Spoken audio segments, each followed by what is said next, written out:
Oduu ijoo Ministeerri muummee Abiy Ahmed abbaa qabeenyaa lammii Naayijeeriyaa Aliko Dangote har'a simachuu beeksisan.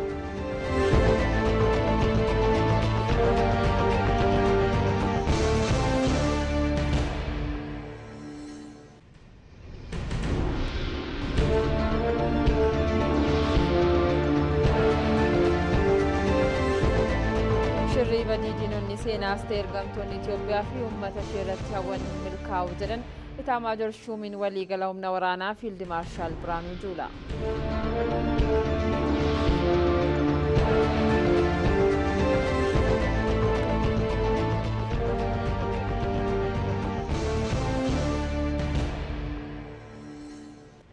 Odeeffannoo maddeen alaatiin Raashiyaa fi Yuukireen torbeetti boojamtoota wal jijjiiruu jedhamee eegamutti haleellaawwan gurguddaa wal irratti banaa jiraachuun himame.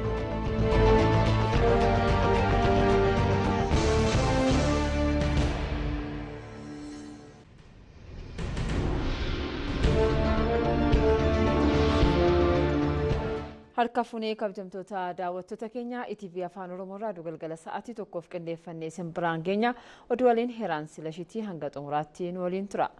Oduu keenya jalqabaatiin Ministeerri muummee Abiy Ahmed abbaa qabeenyaa lammii Naayijeeriyaa Aliko Dangote har'a simachuun beeksisan.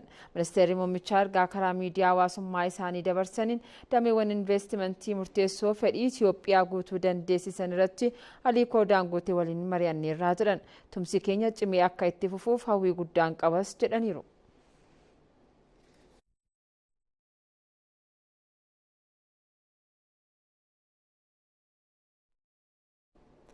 Mootummaan federaalaa fi naannolee ejjennoo fi ilaalcha wal fakkaataa horachuun adeemsa ijaarsa biyyaa irratti dhugoomsuuf gaheen isaanii olaanaadha jedhan Daayirektarri Inistituutii Seeraa fi Haqaa Ambaasaadder Daggifee Bulaa.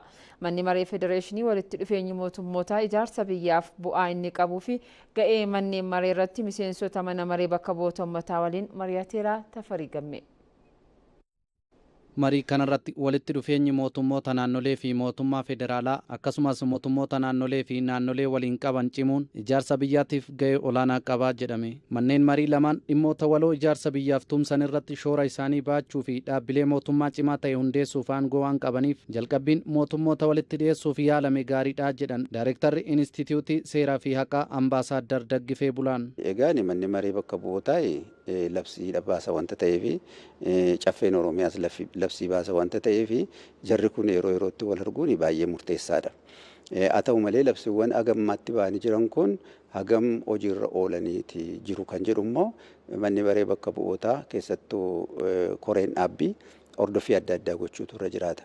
Manni maree federeeshiniis immoo akkuma kana. Maaliif manni maree federeeshinii sadarkaa adda addaatti dhabamuyyuu malee fakkeenyaaf baajata naannoleef kennamu yoo ilaalle mana maree federeeshiniitu baasa. Kana qofaan mootummaan ta'in rakkoowwan walitti bu'iinsaa wajjin heera mootummaa wajjin dhimmoota wal qabatanis kan ilaalu isa wanta ta'eef asirrattis manni maree federeeshinii gahee isarraa eegamu bahuutu irra jiraata. Koreen achi keessa jiranis kan raawwachuutu irra jiraata. Walitti dhufeenyi immoo cimuutu irra jiraata. Walitti dhufeenyi cimuun nageenya fida, misooma ariifachiisaa fida, sirna dimookiraasii guddisa. Kanaaf akkasitti ilaaluun baay'ee murteessaadha. Mootummoonni walitti dhufeenya fedhii hawaasaa giddu galeeffate qabaachuu qaban jedhanii jiru. Immoo mootummaa lamatu jira jechuun hin danda'ama. Mootummaa federaalaatii fi mootummoota naannooti. Mootummaan federaalaa mootummoota naannoo jiranii wajjiniin yeroo yerootti wal arguun akka irra jiraatuu fi rakkoowwan adda addaa walii wajjin hiikuudhaafis carraa guddaa uumaa wanta ta'eef yerootti idileetti wal ga'uu danda'an akkasittiin uumanii deemuun biyya keenya qofarratti kan jalqabame otoo hin ta'in muuxannoo biyyoota alaas yeroo ilaallu fakkeenyaaf warri seera hiikan, seera tuman, seera baasan jiru. Sadarkaa federaalaatti jechuudha. Akkasumas immoo sadarkaa naannoottis immoo ijaarameeti kan jiru. Kanaaf jarreen kun yeroo yerootti wal arguutu irra jiraata. Egaan kanaan dura labsiin bahee jira. Mootummootii kan federaalaatii fi kan naannolee yeroo isaanitti wal arguu danda'an yookaan immoo walitti dhufeenya isaanii kan ibsu. Jalqabbiin jiraatu iyyuu malee akka barbaadametti hojiirra oolchuu irratti rakkoodha kan jiru. Kanaaf sadarkaa federaalaatii fi sadarkaa naannoo yeroo jennu qaamolee sadan qofaatu hin ta'in sektor yookaan immoo dameewwan adda addaas wal arguutu irra jiraata. Fakkeenyaaf ministeerri fayyaa biiroo fayyaa kan Oromiyaa wajjin kan ministeerri barnoota federaalaa kan Oromiyaa yookaan immoo kan naannolee wajjin yeroo itti wal argu sana idileedhaan kaa'uu turraata. Jalqabanii immoo kan dhiisan utuu hin ta'in itti fufiinsa karaa qabaatu ta'uu turra jiraata. Ilaalcha biyyaalessummaa uumuuf bu'uura tokkummaa biyyaalessaa uumuun murteessaadha kan jedhan immoo mana maree federeeshiniitti barreessituu koree dhaabbii dhimma hariiroo mootummaa fi tokkummaa dimokiraasummaa baanchii yirgaati. እንደ ኢትዮጵያ ያለንን ህብረ ብሔራዊ ብዝሃነት ይሄን ብዝሃነት በአግባቡ ማስተናገድ akka Itoophiyaatti heddummina qabnu sirnaan keessummeessu walooma biyyaa dhugoomsuu tokkummaa ijaaruuf sirni federaalizimii haala qabatamaa jiruun murteessaadha. Mootummoonni naannolee walitti dhufeenya obbolummaa qabaachuun biyya cimtuu ijaaruu fi wabii dimokiraasii mirkaneessuuf gahee guddaa qaba. Walitti dhufeenya hawaasummaa cimsuun misooma ariifachiisaa itti fufiinsa qabu fiduufis akkasumas shoora guddaa qaba. Marii kanarratti hooggantoonni koree dhaabbii mana marii lamaanii ogeeyyiin damee seeraa fi qooda fudhattoonni argamanii jiru. Riiformiin diinagdee agarsiistuu maraan bu'aan jajjabeessaa galmeessisuu ministeerri maallaqaa Ahmed Shidee himan. Ministeerri maallaqaa Ahmed Shidee haala raawwii riiformii diinagdee irratti ibsaa kennaniiru saxxoota shoomaa waan qindeesse qaba. Ministeerri maallaqaa Ahmed Shidee ibsa isaanii kanaanis riiformiin diinagdee guutuun taasifame guddina misoomaa itti fufiinsa qabu galmeessuu fi abdii kan uume ta'uu dubbataniiru. Riiformicha irratti qophiin guddaan waan taasifamee tureef seektara hundarratti bu'aan guddaan gama sharafa alaa dabalatee argamuu himaniiru. Daldalli alaa bu'aa guddaa galmeessuu eegaluun hangam riiformichi bu'aa qabeessa akka ta'e agarsiisa jedhan. የመጀመሪያው ዓመት የተሟላ ማክሮ ኢኮኖሚ ማሻሻያ አፈጻጸም እጅግ በጣም ጥሩ ውጤት ያለው ነው።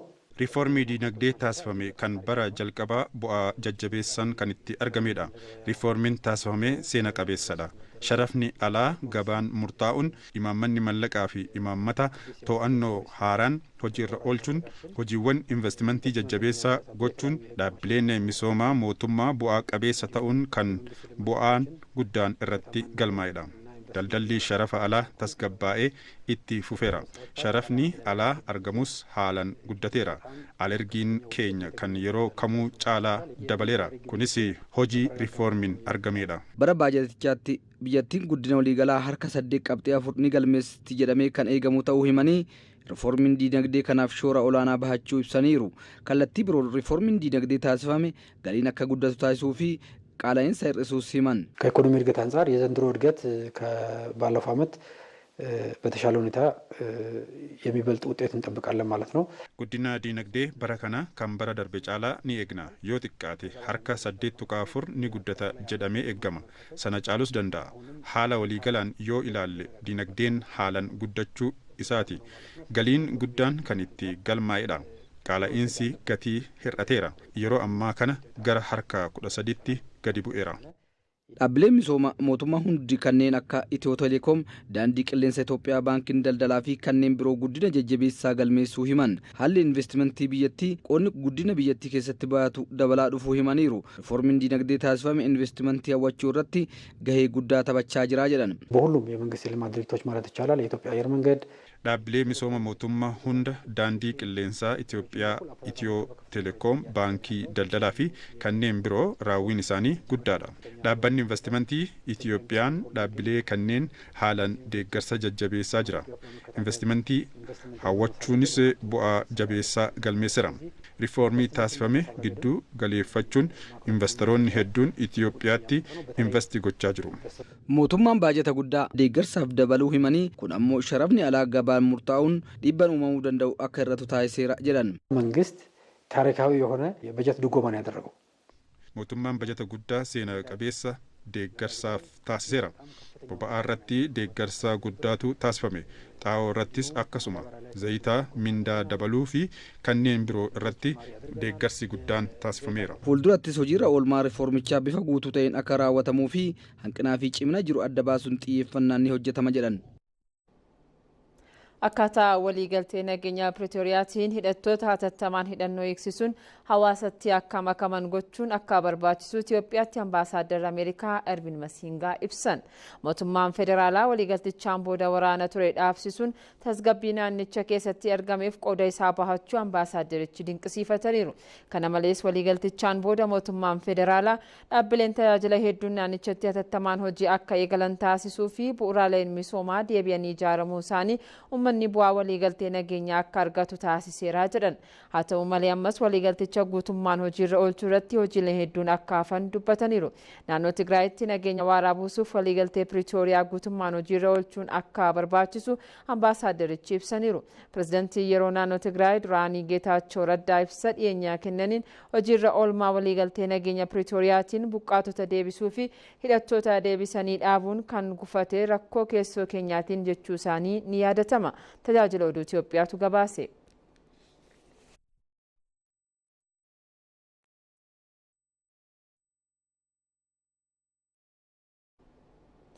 Shirri badii diinonni seenaas ta'e ergamtoonni Itoophiyaa fi uummata ishee irratti hawwan hin milkaa'uu jedhan Itaamaajoor Shuumiin waliigalaa humna waraanaa Fiild Maarshaal Biraanuu Juulaa.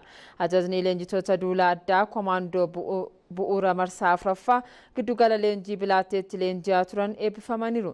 Fiild Maarshaal Biraanuu Juulaan ergaa saganticha irratti dabarsaniin Itoophiyaan ga'umsaanis ta'e hidhannoon raayyaa amansiisaa ijaaruu cimsitee itti fuftii jiran.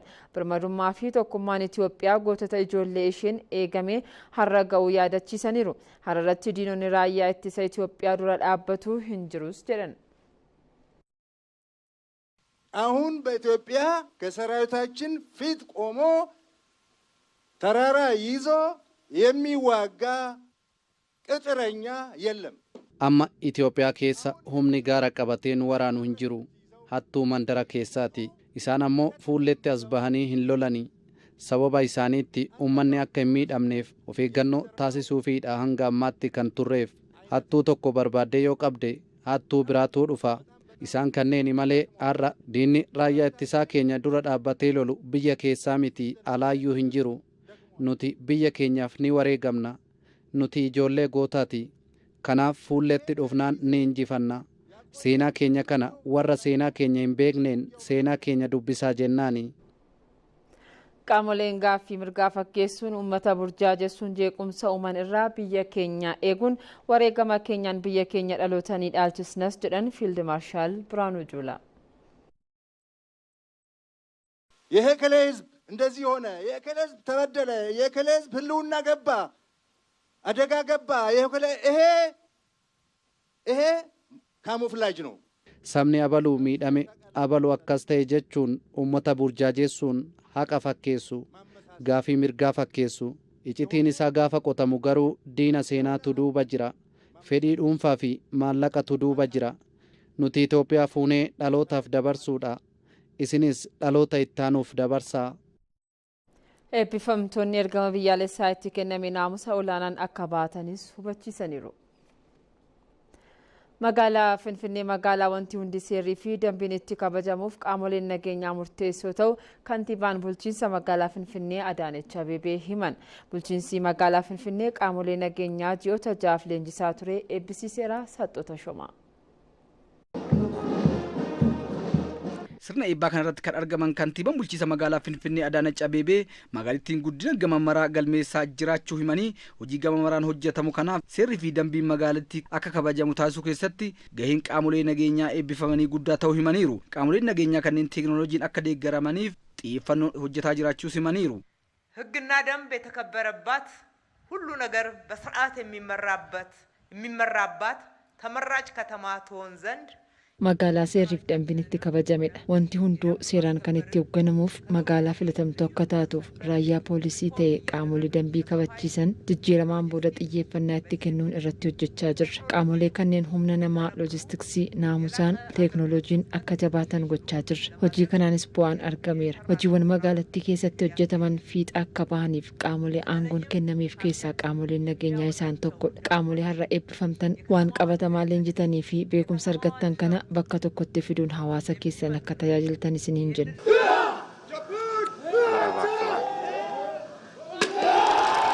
bulchiisa magaalichaatti sababa qaama nageenya kabachiisuun tajaajiloonni hedduun guyyaa kennamaa kan turan yoo ta'u kanaan booda garuu halkanis waan kennamuuf qaamoleen har'a eebbifamtan itti gaafatamummaa dachaan isinitti kennameera jedhaniiru. እናንተ እስከዛሬ ድረስ የደንብ ማስከበር አነስተኛ የሰው ቁጥር ስለነበረው የሚሰራው ቀን ብቻ እንዲሆን ተደርጎ ነበር። hanga ammaatti qaamolee dambii eegsisan lakkoofsaan muraasa waan tureef hojiin baay'inaan guyyaa hojjetamaa ture. kanaan booda garuu hojiin dambii eegsisuu halkanis kan raawwatamu waan ta'eef hojiin halkanis ni hojjetama. isin ammoo yeroo hojiin kun eegalutti waan nutti makamtaniif itti gaafatamummaan keessan dachaadha. qaamolee nageenyaa fi hawaasa waliin wal dubbisuu gaafata. uummata waliin caalaatti waliin qindoomuu qabu. bara hojii keessanitti yeroo hundaa si'oomina qabaachuu fi waan haaraan barachaa deemuu qabdu. tajaajila keessan waan hundaa isin gowwoomsuu danda'u irraa bilisa akka taatanan jedha.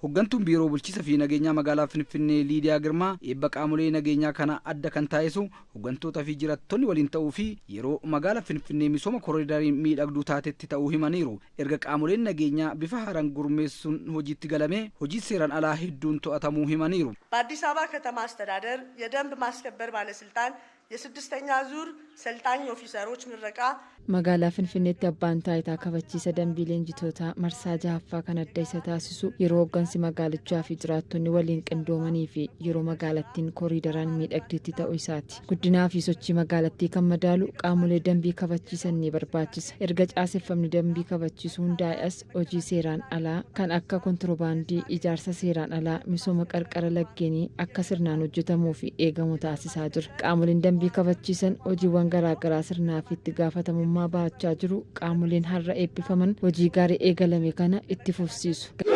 eebbifamtoonnis dirqama itti kenname bahachuuf qophii ta'uu dubbatan. በጣም ደስተኛ ሆኜ ዝግጁ ሆኛለሁ። gammachuu guddaan natti dhaga'ama. akka gaariittis qophaa'eera. halkanis ta'e guyyaa gammachuun tajaajiluuf qophiidha. uummata koo tajaajiluuf jechuu kooti. hojiiwwan magaalattii keessatti hojjetamuu fi ta'a akka bahuuf qaamoleen nageenyaa murteessoo waan ta'eef hojii kanarratti cimsanii kan hojjetan ta'us himaniiru. ETV afaan Oromoo irraa tamsaasa kallattiin isin bira ga'aa jiru daawwachaatti jirtu. oduun keenya akkuma itti fufeetti jira. aadaan wal gargaarsaa fi deeggarsaa yeroo ayyaanaa mul'atu yeroo kaanis cimee itti fufuu qaba jedhame. eejensiin misooma musliimota Itoophiyaa dhaabbata Islaamic Relief waliin ta'uun ayyaana Iidal Adhaa sababeeffachuun qaamolee hawaasaa harka qalleeyyii ta'an 2,000 ta'aniif birrii miiliyoona 12 waliin maaddii qoodeera. hawwii taaffasaa. mana maree waliigalaa dhimmoota islaamummaa Itoophiyaatti eejensiin misooma musliimotaa Itoophiyaa ayyaana Iidal Adhaa sababeeffachuun abbootii warraa 2,000 ta'aniif maaddii qoodeera. ayyaanni Iidal Adhaa ayyaana tokkummaan waliif yaaduunii fi wal gargaaruun kabajamu waan ta'eef manni marichaas kana xiyyeeffannoo keessa galchuun sagantaa maaddii qooduu kana qopheesseera jedhame. deeggarsi kunis namoota deeggarsa isaan barbaachisu kutaalee bulchiinsa magaalaa Finfinnee adda addaa fi kan qoodame. Asiima Abdallaa fi Habiib Seeyid namoota maaddiin qoodameef keessaa isaan tokko yoo ta'an deeggarsa kennameef itti gammaduu himuun qaamolee deeggarsa kana isaaniif taasises galateeffataniiru. alhamdulillah baay'ee dessinaan jedhe alhamdulillah rabbil alamin ijoollee kiyyaa wajjiniin nan nyaadhaan dhugaa alhamdulillah galatooma alhamdulillah jara kanaafis rabbi allah baay'ee galatisaaf jara kana har'a ijoollee kiyya wajjiniin maraqii isaatiin nan nyaadha. bishaan argadhis nan dhugaa alhamdulillah jara sanas rabbi wallahi allah subhanahu ta'ala ajrii isaanii seenuuf dessinaan jedhee jira. baay'ee dessinaan jedhee jira.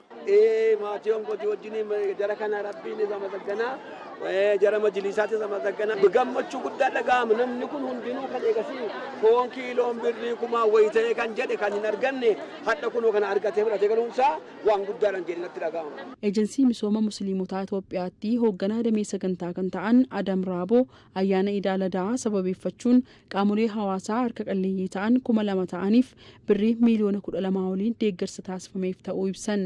dhaabbata Islaamic Relief jedhu waliin dubbachuudhaaf ummata harka qalleeyyii guyyaadhaa yookaan yeroo biraatu waan kana hojjechuu hin dandeenye yookaan qalachanii foon argachuu hin dandeenyeef hoolaa 1,000 baay'ina abbaa warraa 2,000 hoolaa tokko bakka lamatti akka maatii lamaaf hiramuu goone tilmaama maallaqa qarshii miiliyoona 12 ta'uun ummata baay'ee harka qalleeyyii ta'an Keessaa'uu kibla katamaa addis katamaa jedhamu kana keessatti baay'ee namni harka qal'aan waan jiruuf keessaa filannee maatii haganaa kana keessaa fuunee guyyaa addaa kana gammachuu kana akka qoodatan asitti hiraa jirra. Dhaabbata Islaamik Riiliif idil addunyaatti itti gaafatamaan damee Itoophiyaa Ahimad Muhammad Abbaa Joobiir waan qaban qooduun Rabbi biratti fudhatama kan qabudha jedhan.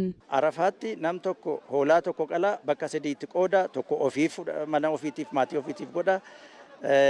Hamma ta'e immoo ollaadhaaf hira kaan immoo kadhataaf kan karaa deema kan rakkina qabu keessaan keessatti warra qaama hir'ina qaban people with disability jechuudha. Warra dudullooma jaarsolii jaartolii dubartoota kan abbaa manaa kan gargaaru hin qabne ijoollee kan abbaan irraa du'e jara kana priority kennuudhaan akka kennamu kan nutti Rabbi tizaazii nurra kaa'e. Haaluma sanaan itti deemaa jirra jechuudha. Haaluma shari'aa kanaa itti deemaa jirra. Hojiileen namoota harka qalleeyyii bira dhaabbachuu cimee itti fufuu akka qabus dhaamameera. Dulli dhaabbii inisheetivii misooma muuzii magaalaa Baatuutti eegale. Jilii sadarkaa itti aanaa pirezidaantii mootummaa naannoo Oromiyaatti qindeessaa kilaasteraa baadiyyaa obbo Addisuu Araggaan durfamu magaalaa Baatuutti duula dhaabbii inisheetivii kilaastera muuzii eegalchiiseera. Inisheetiviin qonna magaalaa oomisha alaa galan hambisuun carraa hojii dargaggootaaf uumaa jiraachuu obbo Addisuun kaasaniiru. Magaalaa Baatuutti kilaastera muuzii guyyaa irraa lafa heektaara 100 irratti kan eegale yoo ta'u kana keessaas heektaara 5 irratti magaalaa Baatuu ganda Adaamii Tulluutti malleen miseensa 132 ta'aniin muuzii kilaasteraan misoomsuun kan eegale. Kantiibaan magaalaa Baatuu Amaddiin Ismaa'il haasawaa taasisaniin magaalattiitti qabeenya uumamaa bishaaniin kan badhaate yoo ta'u yeroo ammaa qonnaan bulaan waldaan gurmaa'uun misooma muduraa oomishaa jiraachuu himaniiru.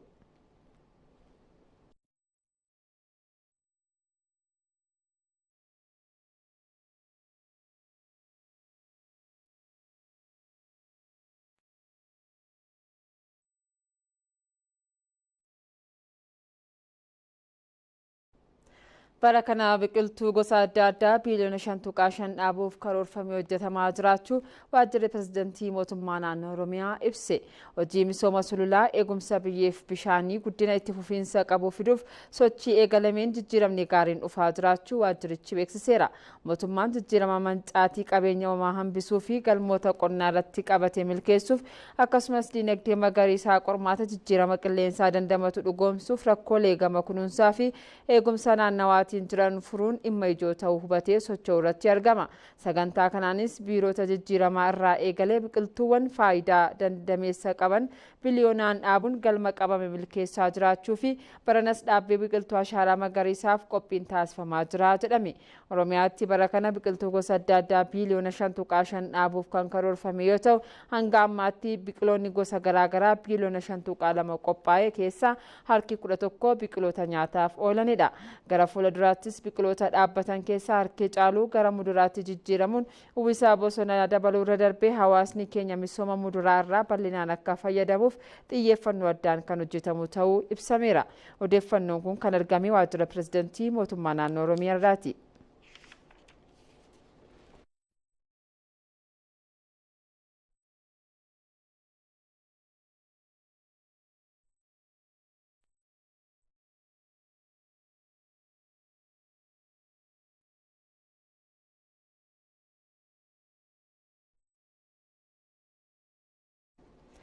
Naannoo Oromiyaatti qisaasa albuudaa hir'isuuf hojiin riifoormii bal'aa geggeeffamuu abbaan taayitaa misooma albuudaa beeksise. Bara kana misoomni albuudaa naannichaa akka cimuuf riifoormiiwwan garaagaraa hojjetamu itti gaafatamaa waajjira abbaa taayitaa misooma albuudaa Oromiyaa obbo Taaddasaa Tashoomaa ibsan. Hojiilee riifoormii hojjetaman haala hawaasa fayyadu qisaasa albuudaa hir'isuu fi hojiilee alseerummaa damee kanarratti raawwatamu maqsuun danda'amu irratti kan geggeeffamu ta'us faanaa dijitaal itti himameera.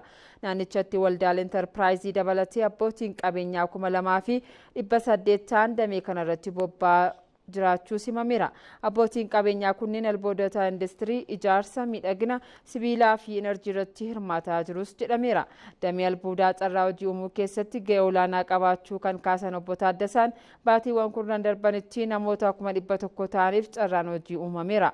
Baatiiwwan 10 darbanitti galiin birrii biliyoonii 1 fi 900 damee kanarraa argamuu fi warqeen kiiloogiraamni 740 baankii biyyaalessaa galuus hubachiisaniiru.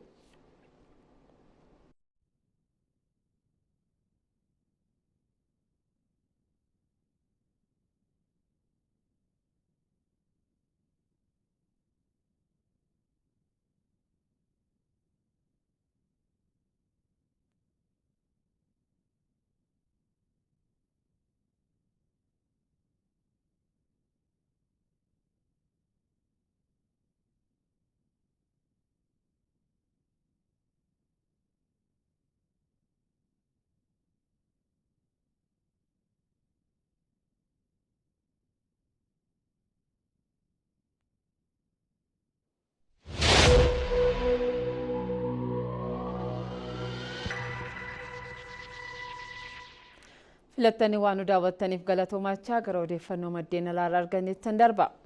Walwaraanni waliinii Sudaan waggoota lama walitti fufee geggeeffamaa jiruun daa'imman miiliyoonaan lakkaaman manneen barnootaan ala yoo ta'an daa'imman 8,000 ol ta'an rakkoolee hammaataa garaagaraa keessatti akka argaman manni maree biyyaalessaa gargaarsa daa'immanii Sudaan beeksise. Akka gabaasaa dhaabbatichaatti walitti bu'iinsi kun barnoota bira darbee miidhaa suukanneessaa geessiseera. Yeroo kanatti yoo xinnaate daa'imman 5,000 butamanii yookaan achi buuteen isaanii akka bade kan gabaafame yoo ta'u 3,000 ol ammoo sababa jeequmsaa beela yookaan hanqina kunuunsa fayyaatiin lubbuun isaanii dhabameera. Miidhaa waraanni biyyattii keessatti geggeeffamaa jiru bu'uuraalee misooma barnootaa fi dhiyeessiiwwan nyaataa bishaan qulqulluu fi tajaajila eegumsa fayyaa gahaa argachuu dhabuu dabalatee qormaata cimaa isaan mudachaa jira. Akka odeeffannoo dhaabbatichaatti Sudaan dabalatee biyyoota kaaba bahaa Afrikaatti daa'imman gara miiliyoona 17 dhiyaatan barnoota isaanii akka addaan kutan taasifamaniiru.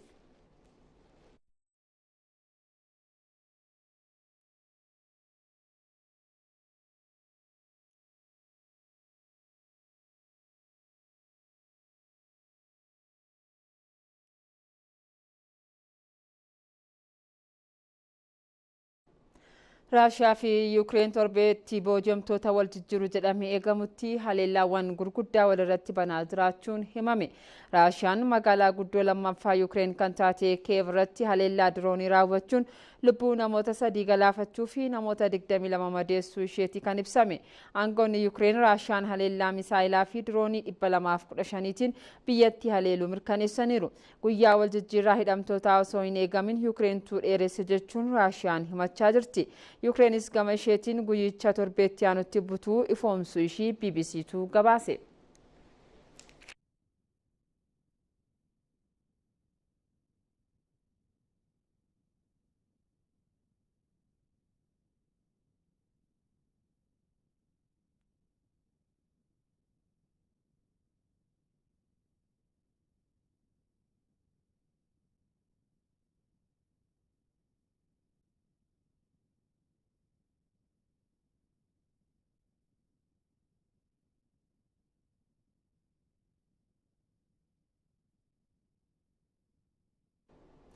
Kabajamtoota daawwattoota keenya oduu keenya songoo labindura altakkaan ijoowwan isaaniis yaadachiisa.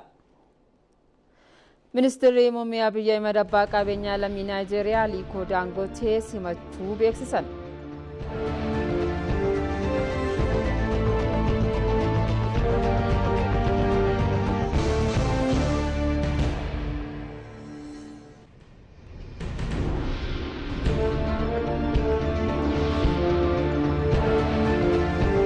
Shirri badii diinonni seenaas ta'e ergamtoonni Itoophiyaa fi uummata ishee irratti hawwan hin milkaa'u jedhan Itaamaajoor Shumiin waliigalaa humna waraanaa Fiild Maarshaal Biraanuu Juulaa.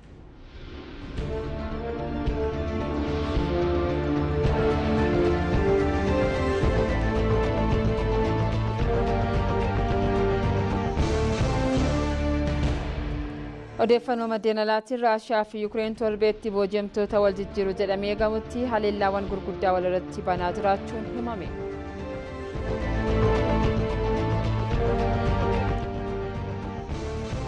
Egaan kabajamtoota daawwattoota keenyaa ITV Afaan Oromoorraa galgala kanaaf qindeeffannee kan hangammaa turanii oduu waliin Heraan Silashiin ture. Kanatti aansuun oduun ispoortii simbira gama kootiin halkan nagaa isiniif haa ta'u.